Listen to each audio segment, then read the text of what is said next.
Ladies and gentlemen, in this video, we are counting down the 10 best free-to-play, aka farmable characters in Marvel Strike Force. If these characters were missing from my roster, they would be the most painful to replace. So we're counting them down, and if you're an endgame player, these are the characters I think you should be farming shards for. If you're focused on Dark Dimension 5, focused on the Doom Raids, and if you're a mid-game player, newer player, and not quite at that level yet, these are the characters that'll give you a glimpse into the future as who are viable as you approach the end game. So without further ado, let's go right into the list here. These are the characters that are not eligible for this list. Now, to be eligible for this list, not only do you have to be a good character, but you have to have availability, farmability on a node or a store. So a lot of great characters. They are not going to be eligible for this list. We got the new warriors here. We got Weapon X. We got the two Eternals that are looking like they're going to dominate arena. We've got Silver Surfer, Kestrel, legendary characters, Dark Dimension characters. Even Dormammu is on this list. Not going to be eligible because they are not on a node. And yes, this list is very, very subjective. These characters that I've used over the past few months and have provided me a lot of value. So if I'm not using these characters, they're not going to be on this list, and because they're not as impactful, they're not very painful if I have to replace them. So let's clear off the characters that are not eligible and talk about the characters that recently became eligible between the last video and this one. We missed October, so between September and now, these are the characters that became farmable. So White Tiger added to the Blitz store. Out of that Blitz orb. Maria Hill added to that very crowded war store. Captain Sam is now available on Doom 2.6. Sharon Carter, the Agent 13, available on the Raid store. Symbiote Spider-Man is now farmable on Doom 4.9, the new Doom chapter. And Phyla-Vell, farmable today, getting out of that arena orb, going into the arena store at the increased cost. So she is eligible for this list as well. But let's clear this off. And as far as my ratings, guys, these are the ratings for November 2021. The way I rate game modes is arena. Arena, I think that's the most important because that's where you get the power cores. So arena characters are going to be weighted a little more heavily. Doom raids are, I think, a little more important than the Greek raids because Doom raids give you that teal gear. So Doom raids, a little more important than the Greeks, then war offense, then war defense, and then a little extra bonus if you're a Dark Dimension character, if you have a legendary unlock, if you're needed for some kind of chaos theory event or block party event, you get some bonus points on this list. So without further ado, now that you know the criteria of the list, which may be very different than your criteria, and let's be clear, this is not the order I think you should farm these characters in. These are the order that it would be very painful if these characters were missing from our roster. So let's start off at the number 10 spot. Newly arrived on the list, first time making the list this month, is our girl Maria Hill. She just got added to the war store pretty recently. Very, very crowded war store, and she is very good. She is all a part of that Omega Red unlock as far as that Secret Avengers team. Let's go take a look at what I've done to her in game. Got 3 T4s on her right now. The special, the ultimate, and the passive. Really only the passive on MSF.GG is getting a lot of love. 60% of users have that passive T4. The rest of these aren't getting a lot of love, but the number one by far Iso-8 class on her is healer. And yeah, she does a lot of great things. Summons a lot of these shield troopers, heals, removes negative effects off the entire team. So yeah, she gets a lot of value, but unfortunately, like I said, she is in that very, very crowded war store. So if you want to farm her,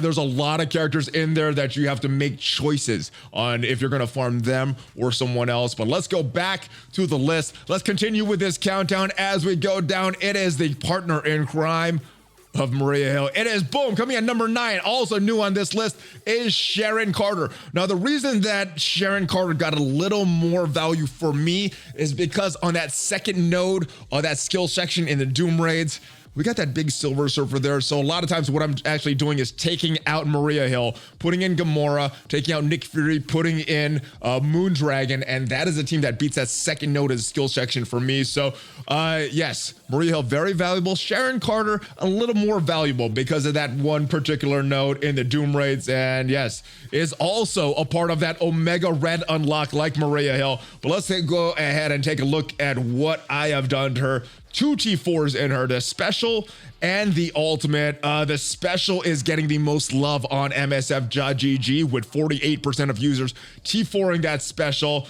She has an ability block, she has a stun, and Striker is probably the best Iso-8 class for her with 92% of users on MSF.GG having that Striker class on Sharon Carter. So very important part of this raid, and like the rest of the Secret Avengers, very important part of this Omega Red unlock for this new shiny Weapon X team. But let's go back to the countdown and take a look at who is on that Weapon X spot. Oh yeah, and Sharon Carter, if you want to farm her, she's in that raid store. So not the worst, not the most crowded place, so not a very difficult farm like some of these other characters. But let's continue with this list and more Doom 2 viability, and the number 8 spot is Carnage, moving down 2 spots from our previous list. Very, very crowded war store characters. So yes, like Maria Hill, you're gonna have to make choices. What is more important for you if you're entering the Doom raids? Bio, skill? I guess it's gonna depend on your lane, but let's go into the game right now and see where Carnage is. We have his passive T4. 92% of users have that passive T4. It is a number 10 T4 in all of MSF.GG. Yeah, it's very, very valuable. Gives those symbiotes all that speed that they get when enemies drop below 25% health, which is very, very valuable in the raid. So Carnage makes the number 8 spot because of that passive that he has there.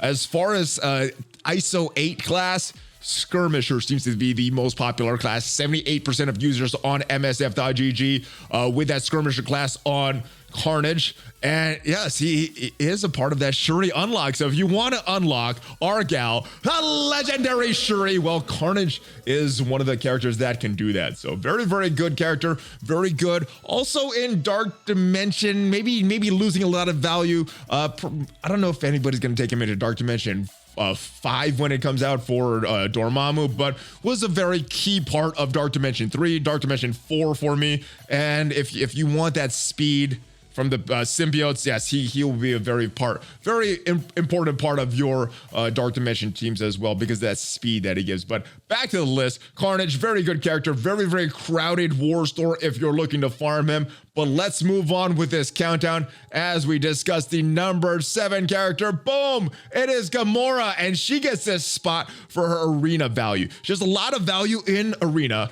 but because of that Infinity Watch, also looking like it's going to be diminishing over the next few months with Eternal as they start to gain more and more traction. But yeah, Arena is where you're going to use her. This Infinity Watch seemed very good in War as well, and kind of a default tech character. There's not a lot of great tech options. Nebula is there because she's already built for the arena, but yeah, she is a very good character, especially if you're pairing her with her sister in crime, Gamora. Boom, let's take a look at the T4s. 2 T4s that have done the passive, which is the most popular choice on MSF.GG. 80% of users have that T4 of Nebula is done. The passive of Nebula is T4'd. But if you're pairing her with Gamora, I think that basic is also very, very important. And yes, Skirmisher, 93% of users have that Skirmisher tag on her, especially if you're using Gamora as a striker. Very important to get all those extra taps from Nebula. So very good character. You're going to use her in Arena right now. Maybe she's going to be falling off this list entirely next month because of the Eternals, because maybe we'll get some other tech characters in there. But yes, very, very good character and is an important part of that team. And if you want to get her, she is available on Nexus 4-6. Back to the list, coming in at the number 6 spot this month. Boom, big damage from Bishop, the big X-Men character that provides all the damage that they are doing to the enemies. And yes, very, very tricky character to face when you're facing against him on the enemy team in War. Not fun because of his taunt, because of the extra damage that he does. But let's go take a look at my Bishop, see why he is so valuable. We got a couple T4s in him. We got the passive, we got the ultimate, and those are the 2 most popular choices on MSF.GG, with 80% of users T4ing that passive, 65% of users T4ing that ult. Gives him that damage that he needs. And not only that, Bishop also unlocks Magneto, so is a very good character there. Striker seems to be the most important class on him. 76% of users with that Striker class on him, and yes, important part of that Axeman team, the mutant lanes, and the Axemen are viable pretty much every raid that you're doing. If you're doing the Doom raids, viable in that mutant section. If you're doing Ultimates or previous, they're gonna smash. They're gonna smash full auto on Ultimate 7 with Bishop and the rest of the Axemen. But let's get back to the list. Bishop did fall 3 spots to get to this number 6 spot. But let's talk about this number 5 entry. It is the partner in crime, Beast, coming in at number 5 spot. Now, the reason that Beast gets a little more value, at least in my book, is because in the alpha raids, which we have going on right now, if you're in that global section, you're using all the Axemen except for Bishop, and that team still works well. So Beast, especially because he can also work on that Uncanny X-Men, has a little more versatility. So it's really between this 5 and 6 spots. It's between the damage or the sustainability and the buff clearing and all that. So I went with that and his versatility. Beast comes in at number 5 spot, and he's actually no change from the previous month or the previous list that we've done. Let's take a look at him in game, talk about his T4s, his Iso-8 class, and one of the best and only T4s that I recommend for Beast is his special, because what that's gonna do is clearing more of those negative effects off the Axemen. So that special is very, very good. And healer, he is the healer on a team. 86% of users on MSF.GG have that healer on him. And yes, Axemen very good in raids, very good at some counters to certain teams in war, especially Doc Ock. If you see Symbiotes, Axemen work very good against them as well. And yeah, he is also a very important part of unlocking Magneto. Yeah, who cares going back and using these old characters to unlock Magneto? Use the good characters that you're using nowadays in the race to unlock Magneto. And if you want to get Beast, he's available on Nexus 5-9. Moving on to the list on that number 4 spot, boom. It is Gamora. Why is Gamora? Well, she is a very good character, especially because she's an important part of that Infinity Watch team. She is the main damage dealer on that Infinity Watch team. She's available in the Blood Store. You can unlock Starlet with her. What can't you do? Let's take a look at her T4s and her Iso-8. I've done all of her T4s, and if you are using an arena right now, maybe you could put all these T4s in her if you are not expecting to get the Eternals. But yeah, the most popular T4s for Gamora, that passive, 68% of users have that passive T4, 67% of users have that basic T4, and very, very good combining with Nebula. Both of those passives, or both of those basics T4 is very good. And if we take a look at her Iso-8 class, 77% of users have that Striker class on her. So that's a good class, especially if you're combining that Skirmisher Striker with Nebula. But yeah, very, very good character. And you could farm Gamora, very easy farm in that Blitz store. But let's move on with the list. Newly arriving on the list this month at the number 3 spot, it is Phyla-Vell. Now you may ask, why is Phyla-Vell getting the nod over Gamora, the damage dealer of that big Infinity Watch team?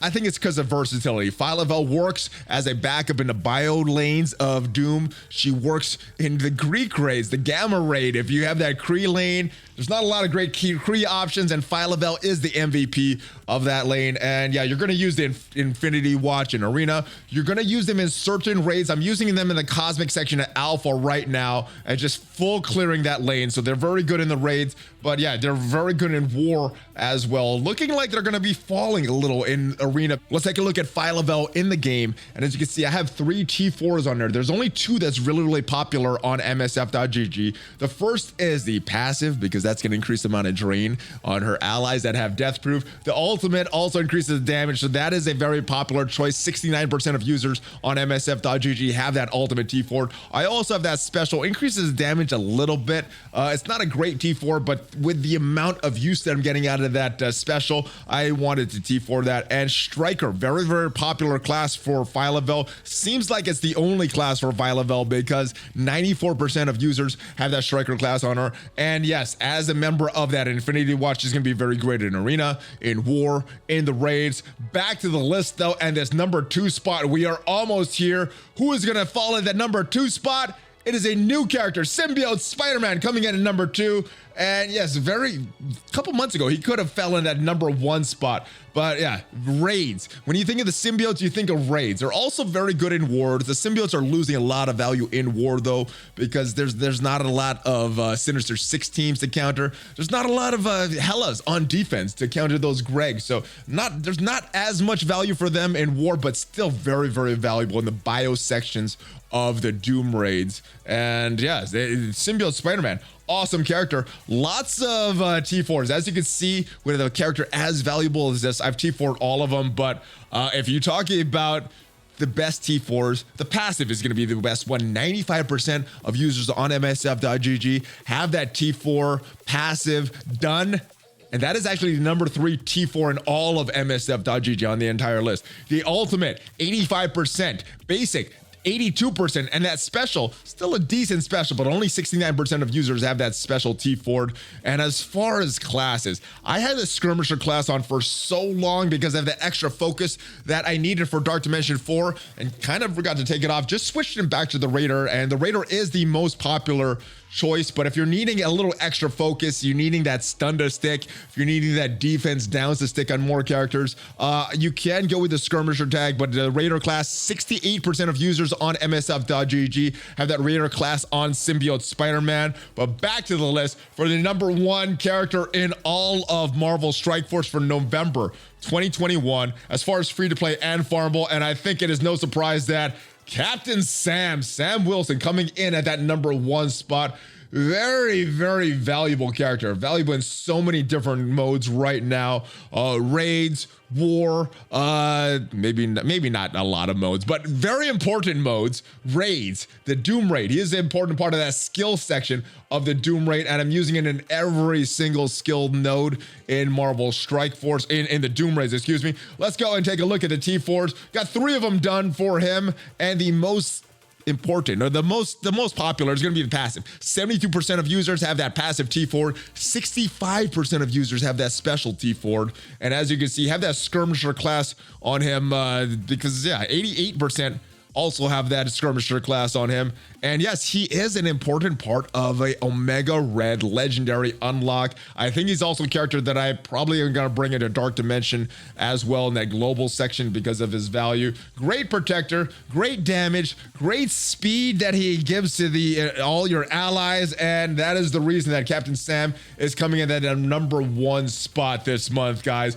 Hopefully you guys enjoyed the list. Hopefully it helps you plan out which characters you want to start to farm, which characters you may want to put on the back burner. But these are the characters that are the most valuable for me. It may or may not be the same for you. So let me know in the comments, is your list looking a little different for November? If it is, let me know your top 10, because there's a lot of subjectivity based on this list, based on the usage, based on their value in the raids, in arena. Maybe your evaluation of these modes is a little different. So I want to see your list. Let me know who you think are the top 10 free to play, aka farmable characters in Marvel Strike Force, and I'll see you guys next time. Thank you for everyone that watched last month's list, and I will see you guys then. Subscribe, join the notification squad, ring that bell. Hold fist bump, ValleyFlyin out. Have a great rest of your day, guys, and I'll see you tomorrow.